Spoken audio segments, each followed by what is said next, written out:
Rambo, sinónimo de violência.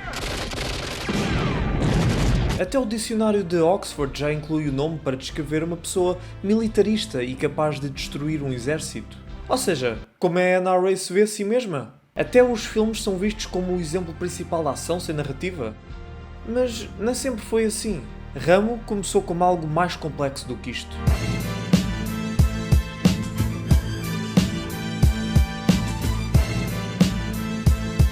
A Guerra do Vietnã foi um dos momentos de maior vergonha para os Estados Unidos da América. Confiantes de uma vitória fácil e com máquina de propaganda a servir como desculpa para convencer uma geração de jovens a alistar-se, a força com que os vietnamitas se defenderam acabou por levar a que o conflito durasse mais tempo do que se pensava. E após a guerra ir tomando cada vez mais vidas, os pacifistas contra a guerra dentro dos próprios Estados Unidos da América também foram ganhando mais força. A América acabou por finalmente retirar os seus soldados em 1973, após ter dedicado 19 anos ao conflito. Nos anos 70, grande parte dos americanos já tinha perdido confiança no seu próprio governo, não só devido ao desastre do Vietnã, como também ao escândalo do Watergate, que levou ao presidente Richard Nixon a ter de desistir da presidência. Entretanto, no cinema, isso levou a uma alta quantidade de filmes com um tipo diferente de heróis.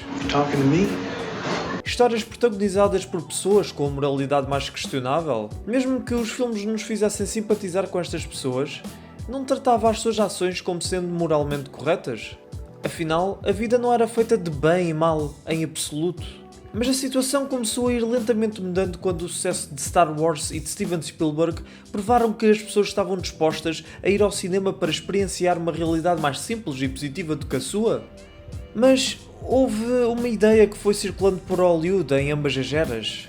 Em 1972, David Morrell tinha publicado um livro chamado First Blood. Protagonizado por Rambo, um retornado do Vietnã, o livro criticava a forma como os soldados retornados eram tratados pela sociedade e pelo próprio governo. Na história, Rambo entra em conflito com Teasle, o chefe da polícia do condado de Madison, em Kentucky, por ser acusado de vadiagem. So why are you pushing me? I haven't done anything to you. First of all, you don't ask the questions around here. I do. You understand? Drifters. First thing you know, we got a whole bunch of guys like you in this town. O livro segue a perspectiva de Rambo e Teasle de igual forma e não tenta fazer com que um seja o herói da história. Devido a traumas de guerra e ao tratamento pela polícia, Rambo acaba por matar um deles e começar a fugir. O conflito agrava-se de tal forma que Rambo e Teasle morrem no final da história. Ah, pois é, spoilers! A mensagem do livro é clara. Não há heróis. A guerra só destrói as pessoas que lutam nela. E a sociedade não sabe como tratar os seus retornados.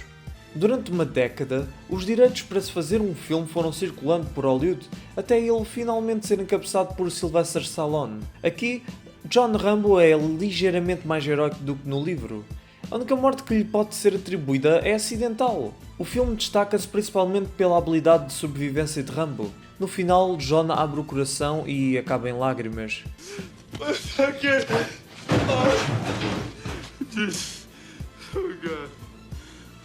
First Blood é um clássico por uma boa razão, mas após o seu enorme sucesso financeiro, Hollywood decidiu moldar Rambo em algo diferente.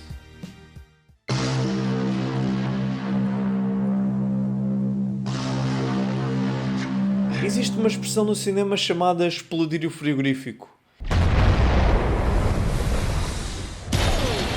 Inspirada por Saltar o Tubarão. Foi criada após Indiana Jones 4 ter tido o seu protagonista a sobreviver uma literal explosão nuclear após se ter escondido num frigorífico. Basicamente serve para identificar um momento ridículo numa sequela desnecessária. Quando uma história já continuou para além do que era relevante ou fazia sentido, a grande ironia de John Rambo é que o que melhor define o personagem e a própria franquia foi o seu momento de explodir o frigorífico. Quando Rambo 2 apareceu e o número de mortes disparou de um único acidental para 58. Nos anos 80, o género da ação começou a mudar e a dicotomia entre o bem e o mal voltou a ser mais óbvia. Em Rambo 2, é dada a John a possibilidade de ser perdoado. A sua missão é regressar ao Vietnã para libertar prisioneiros de guerra. Uma premissa que à partida podia servir como uma contínua crítica do tratamento de soldados por parte do próprio governo. Mas em vez disso, Rambo 2 serve para reinventar a guerra no cinema, de modo aos americanos terem a vitória que sonhavam ter. Do we get to win this time? This time it's up to you. Mesmo que haja corrupção dentro do exército por parte dos superiores, os inimigos óbvios são os sovietes e qualquer grupo que apoiem. John Rambo passou a ser um ícone que move jovens a querer entrar no exército, para serem tão badass como ele. E morrerem aos milhares também. A política dos Estados Unidos da América passou inevitavelmente a ficar com um papel mais forte na narrativa. O governo de Ronald Reagan durante os anos 80 ajudou a expandir a força militar do seu país, e todos os filmes militares de ação que começaram a aparecer serviram como um bom aparelho ideológico para mudar a opinião pública do exército.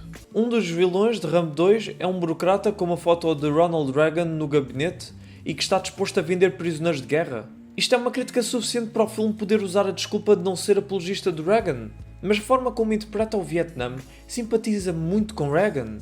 Em geral, a visão política de Rambo 2 é confusa porque é caótica e muda perante o que for preciso no momento. Still have, I don't know if it's left wing, right wing, I think it's called ignorant.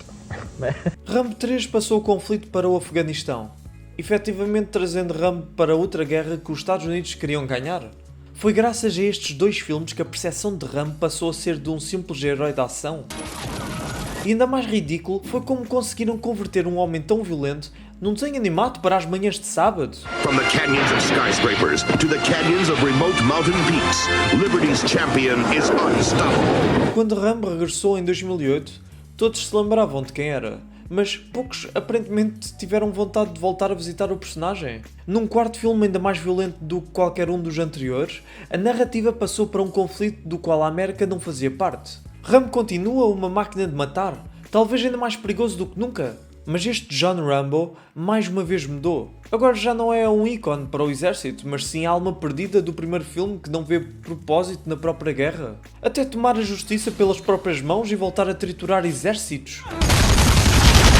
Rambo 4 foi banido pelo governo do Myanmar devido à forma como apresentou o seu exército. Apesar de já não querer ser uma ferramenta de propaganda para o exército americano, o filme recebeu imenso apoio do Exército de Libertação Nacional Karen. Algumas das suas frases até já foram usadas por rebeldes, como Live for nothing, or die for something. A maior ironia da franquia Rambo é como está constantemente a tentar ser relevante, mas mesmo assim continua a ser vista como um pouco mais do que uma série de filmes de ação. Mas apesar de Rambo poder ter continuado muito para além de First Blood, esse continua a ser o filme mais relevante. Não é filme que mostra Rambo, a máquina de matar, mas sim Rambo, o soldado traumatizado.